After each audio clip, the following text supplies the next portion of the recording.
one of my favorite reasons for why I'm married to him. Growing up, I was the unfavorite compared to my planned sister who was the perfect girly girl, while I was the unplanned nerdy tomboy. My sister learned she could borrow my things without returning them, and she would never get in trouble for it. When I was 8, she took my childhood doll, a plush red-haired girl called Molly, and my parents chided me for being upset because obviously I was too old for it now. At 15, I met Mark. At first I didn't tell him much about my family dynamic since I was embarrassed by it, but he worked out some things and I eventually opened up to him.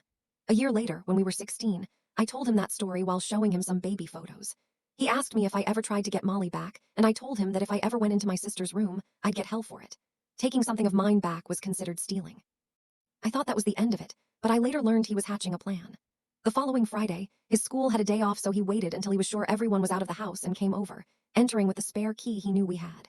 He went into my sister's room, careful to not disturb things too much, and found Molly at the back of my sister's closet. She was filthy from 8 years of being stuck back there, but he recognized her and eased her out. He took her back home, grabbed his own childhood doll, and cleaned them both.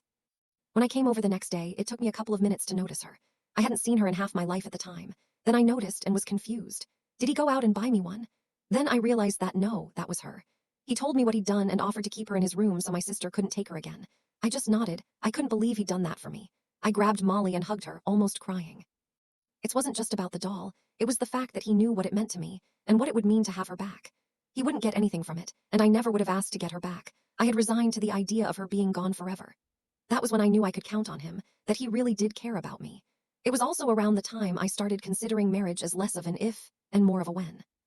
Years later, we gave those 2 dolls to our children. Eventually, my daughter grew out of Molly and I took her back, planning to hold on to her in case I have any granddaughters. If not, she can stay with me.